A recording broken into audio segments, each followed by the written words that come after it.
So what I want to start with is to discover what love meant to you and what was that like for you? Well, I had a very hellish experience growing up. I hated my childhood. There's very little that I remember that was good or enjoyable. I remember always having the feeling like if I could just make it to adulthood, make it to freedom, then I could start a life. So I grew up in an abusive home, and I was hit every day, and I received a lot of verbal, emotional abuse that was very ongoing and common. I was called worthless many times. I just got accustomed to be nicknamed that. And I had pretty much no self-esteem whatsoever. I remember thinking about suicide a lot.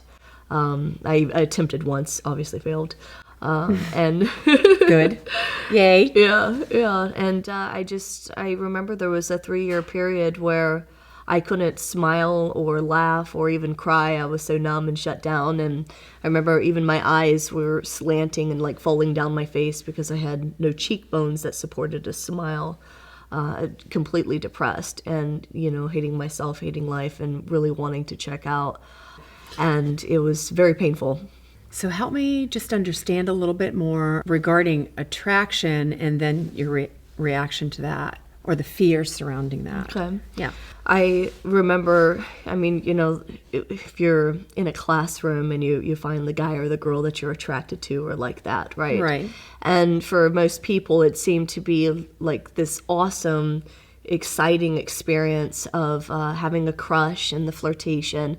And for me, it was a living nightmare. It brought up every single internal fear, every single insecurity. And I have yet, still to this day, and I'm going on 35 years old, have yet to create a really joyful, first attracted experience, just enjoying what you call the infatuation period. It's actually a very hellish, or has been a hellish experience for me.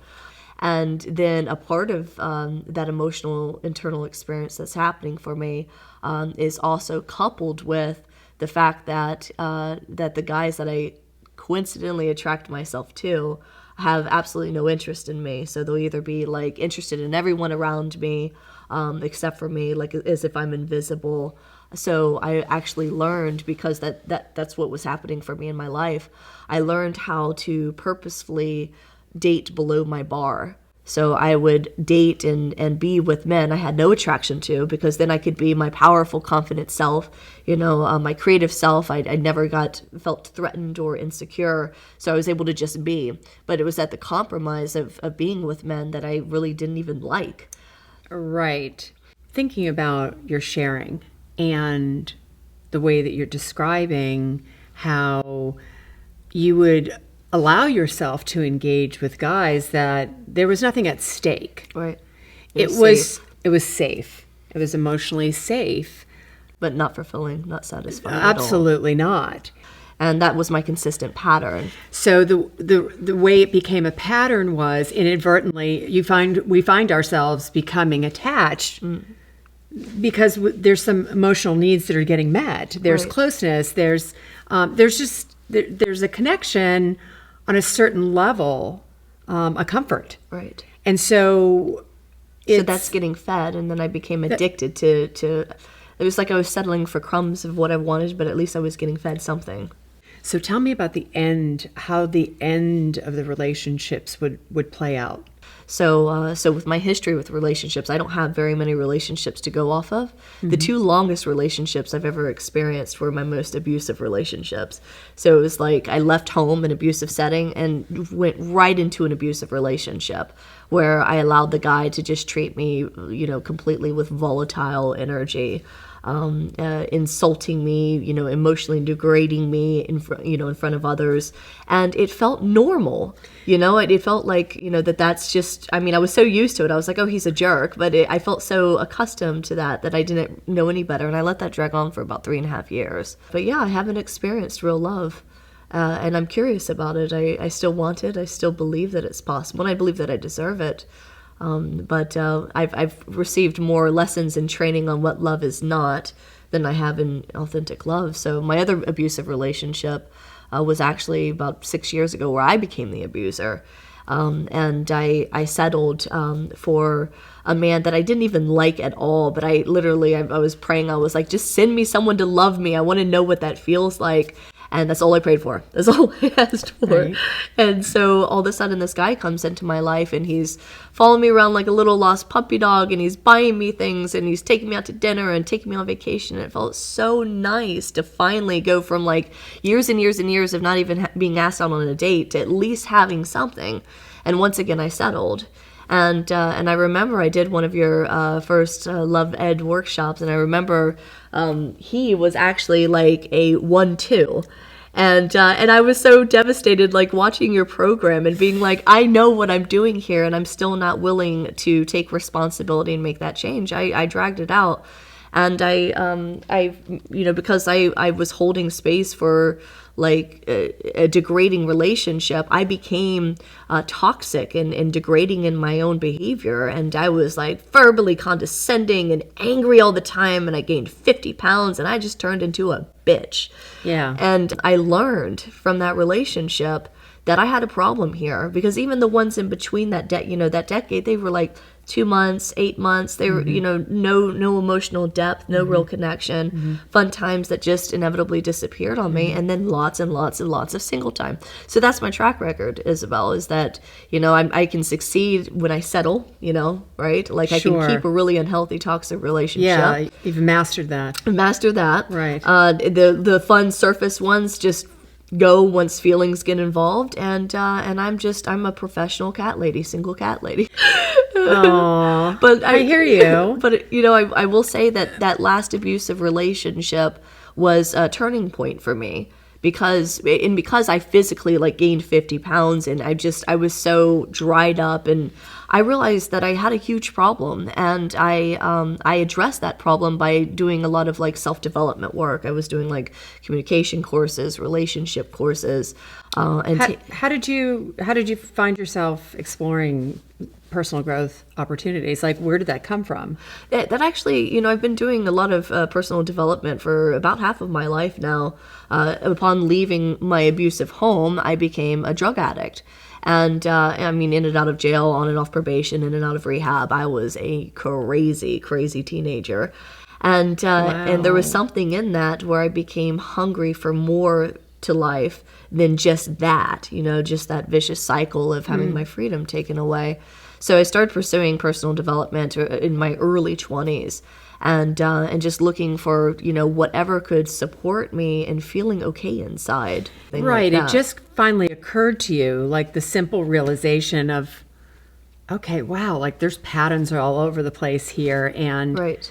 and I'm really being struck with this powerful feeling of helplessness and, no power. I decided to seize the opportunity that was in front of me. I took responsibility instead of fighting and feeling bad being there. Being the victim, right? Right, and resisting and Yeah. just being a nuisance to myself and others like I had been in the other rehabs. Right.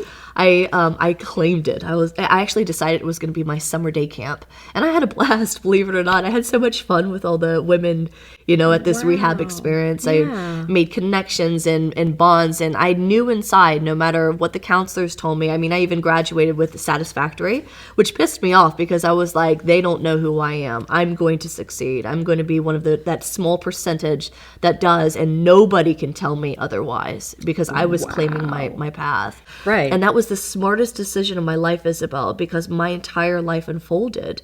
It was like everything started coming to me. So like all of these personal growth seminars at that juncture in my life started to come to me. Things would just find their way to me, and I just said yes to everything, and my life blossomed. And it wasn't easy to find my way and to find my mark in the world. But I freed myself from a shackle there, and I gave myself the right to experience my life my way, the way that I want it.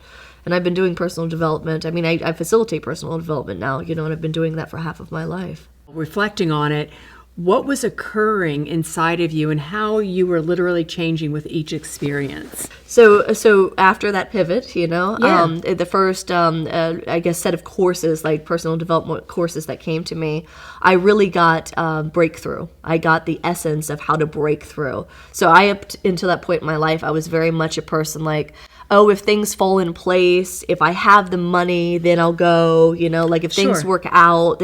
I was waiting on life to show up and give me permission to say yes.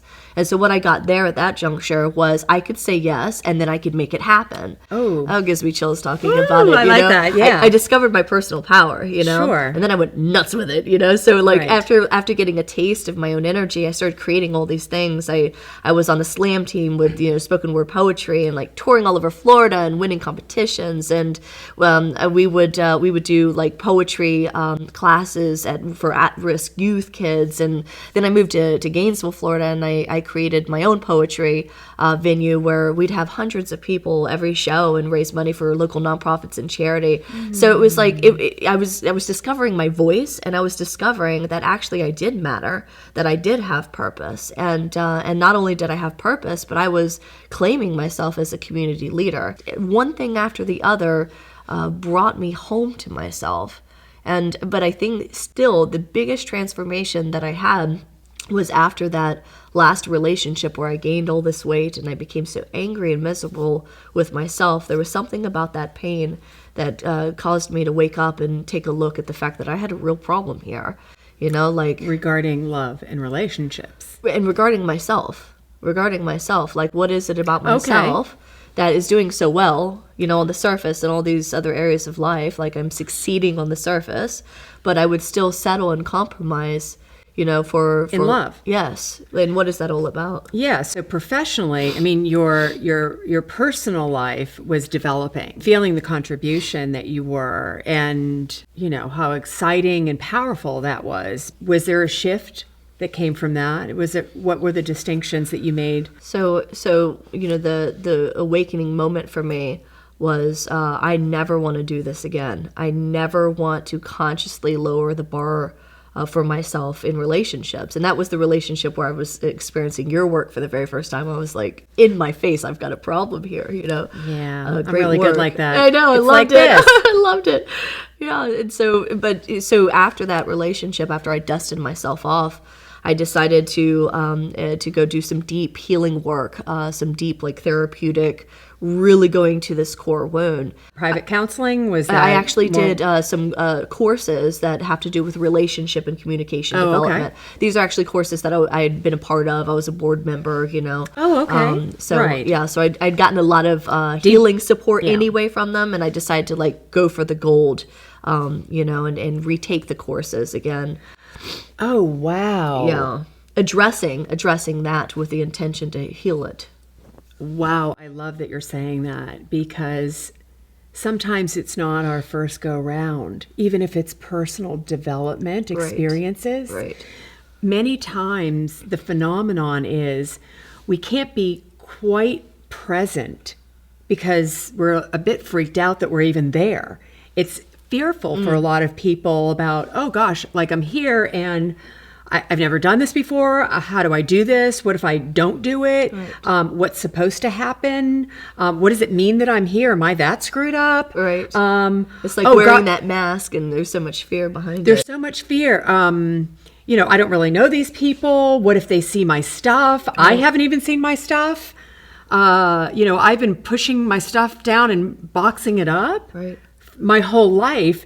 And something about being here is going to ask me to bring it up. I've never brought this stuff up. Yes. It's how it is for every one of us, Yeah. but to different degrees. Yes. But it's the same phenomenon. That's what's going on inside. That's why people are not running to personal growth experiences. It's bringing the ugly out. A big goal for me in being in these beautiful conversations is to inspire people to get the idea of going is really like, if I don't go, if I don't reach out, like, I don't know if I'm really going to make it. Right. I don't feel my purpose. I don't feel my power. I don't feel my meaning. I don't feel loved. Why am I even here? I mean, unfortunately, it's the case for most people.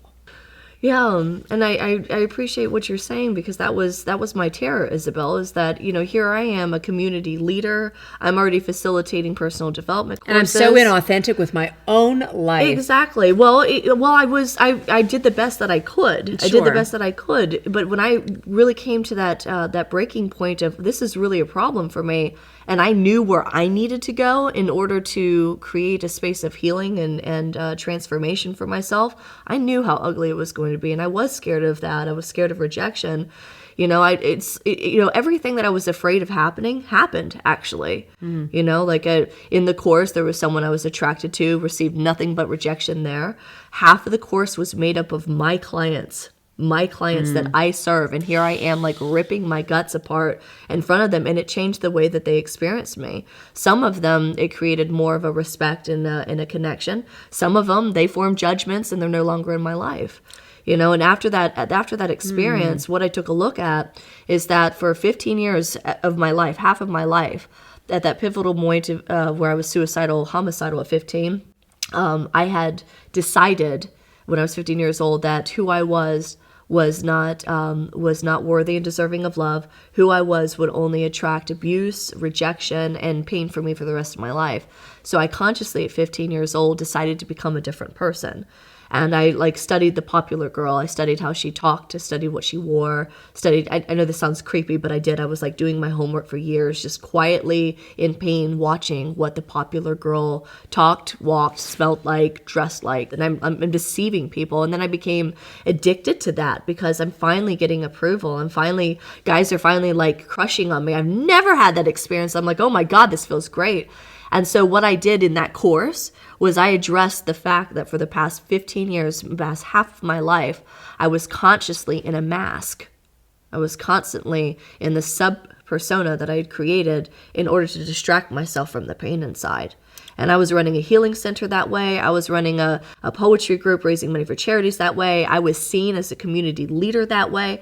I was making things happen, but from this disconnected space of I'm not good enough. So I was always running, I always had to create something more in order to feed this bucket that had a hole in it, and it was never enough. I could never just stop and feel peaceful. We start taking on these roles and then we'll become them.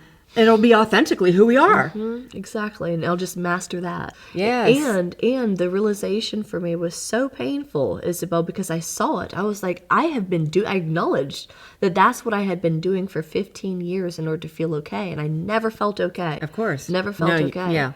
So actually my 500 friends that I created, through the manipulation of being the star, my 500 so-called friends turned into 5 literally overnight. How? Why? Because what was happening is I put down the mask. I was no longer leaking my energy and giving up power in order to make you like me. I could make anyone like me, Isabel. Yeah. I was a genius at it, you know? All I had to do was say yes when I meant no, give away lots and lots of my power, and run myself thin my entire life. And then everybody loved me because I do something for everybody. Sure. And when I started to exercise my right to say no, people don't like me anymore. And so what happened, and this transformation process took a couple of years for me, and now I'm at peace in my life. It doesn't mean life is perfect, but there's a peace that I never had access to, and I'm able to create and manifest and really make an impact in people's lives so much deeper than I was just trying to, with my scattered energy, trying to inspire, trying to move and motivate. So the work was worth it, and the relationships I have in my life, even though I don't have my ideal partnership yet, but the friendships, the colleague working relationships, they're so rich for me, Isabel. They're so satisfying. They're real. Yeah. So I may only have a few friends, but they are really my friends. You already know that there's not going to be a perfect relationship. Right. But you're going to be you and nothing else. I mean, I'm still there's still that vulnerability and all Sure. of that, but the terror is not with me anymore. Yeah, no, I am excited, and I'm really cautious and aware about how my excitement, to protect that excitement and not jump the gun with it, right? Right. So though I have yet to create that ideal partnership for me, and I know that it's coming, I know that. Of course. I have gotten way better at saying no to those sellout points. So I've had plenty of sellout points, and that reflected, that mirrored the past, Sure. relationships that resembled the past. And I've become conscious quicker and quicker and quicker. So I'm becoming a little bit wiser at holding my own space and really respecting my preciousness. Right. So now it's about being mindful, not being fooled by romantic attraction, although it's Right. super important, right? Right. But assessing for emotional maturity as you start to explore a new person. And I'm glad I did that because just by taking a step back, life has a tendency to reveal itself. And it Oh, revealed yes. very quickly that I was about to dive into a pool with no water in it, And so I got to keep my dignity and my self-respect and gracefully move out of that connection and feeling just stronger and more proud of myself because of that, So maybe maybe I'm not a master in love, but I am becoming more and more of a master in self-respect and in self-love and self-care. Yeah. And so I'm waiting and holding that space. I'm worth the wait. I'm so inspired by your story. All that you've come through, who you are in the world for other people, how you can come from such a challenging early experience, be so lost in your life, and something about you just knows that you are going to discover who you are and your worth, and you are going to create. You are not the victim. You're the creator of your life. And you will be the creator of your love relationships that you choose. Thank you so much. I love you. I love you too.